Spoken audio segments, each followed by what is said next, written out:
ప్రజా ఓట్లతో గెలిచి ప్రజల ప్రాణాలు తీయడం దారుణమని అరుణోదయ సాంస్కృతిక సమాఖ్య తెలుగు రాష్ట్రాల చైర్పర్సన్ విమలక్క విమర్శించారు. ఆపరేషన్ గగార్ పేరుతో కేంద్ర బలగాలు టెక్నాలజీని ఉపయోగించి మావోయిస్టులపై దాడులకు తెగపడుతున్నాయని అన్నారు.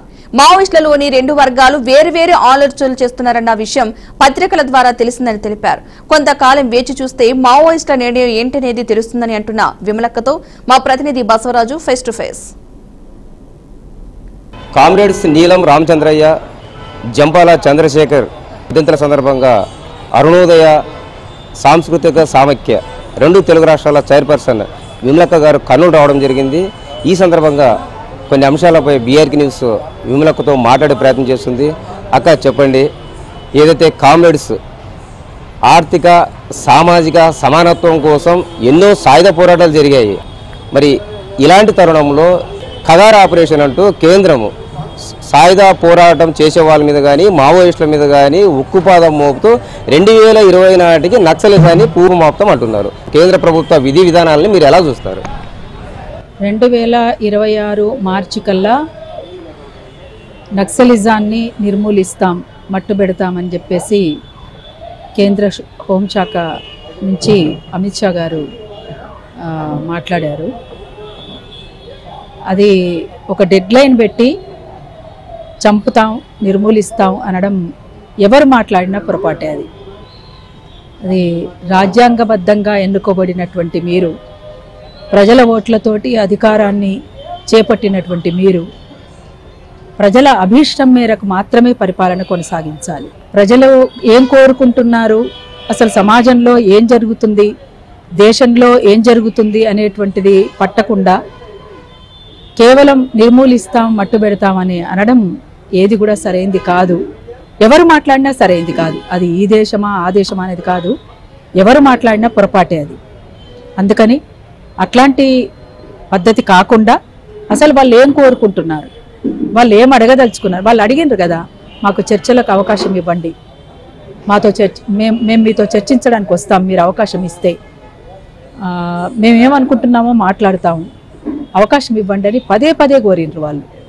అయినా వాటికి ఆస్కారం లేకుండా, వాటికి తావివ్వకుండా డైరెక్ట్గా యుద్ధమే కొనసాగించిండ్రు. యుద్ధంలో దాదాపు 460-480 మంది అనుకుంటాను చనిపోయారు. అందులో మావోయిస్టులు ఉన్నారు, అందులో ఆదివాసీ బిడ్డలు ఉన్నారు. అట్లా ఎక్కడ పడితే అక్కడ విచ్చలవిడిగా కాల్పులు జరిపి చంపేయడం అనేటువంటిది చాలా దారుణం. ఇది పెద్ద ఎత్తున జరిగిన మానవ హననం. దీన్ని ఎవరు కూడా హర్షించరు. వరుస దాడులతో మావోయిస్టుల యొక్క ఉనికి అస్తిత్వం కోల్పోయే పరిస్థితి. ఇది కేవలం పెరుగుతున్న టెక్నాలజీ, డ్రోన్ కెమెరాలు కావచ్చు, ఇతరత్ర కావచ్చు, వీటి వల్లనే మావోయిస్టులు చాలా ఈజీగా దొరికిపోతున్నారు ఏదైతే పోలీసు బలగాలకని ఒక ప్రచారం జరుగుతూ ఉంది. ఎలా చూస్తారు?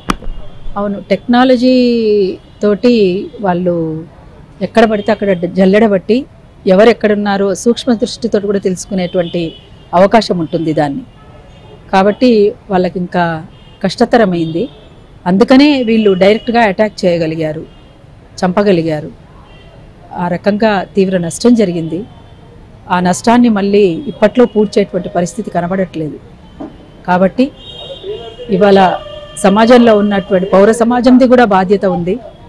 ఈ సమాజంలో నెలకొన్నటువంటి పరిస్థితుల్ని అవగాహన చేసుకుంటూ ప్రస్తుతం ఉన్నటువంటి పరిస్థితులను దృష్టిలోకి తీసుకొని విశాలమైనటువంటి ప్రాతిపదిక మీద ఒక విశాల ఐక్య సంఘటన అనేటువంటిది కూడా అవసరం, ఆవశ్యకత ఉంది.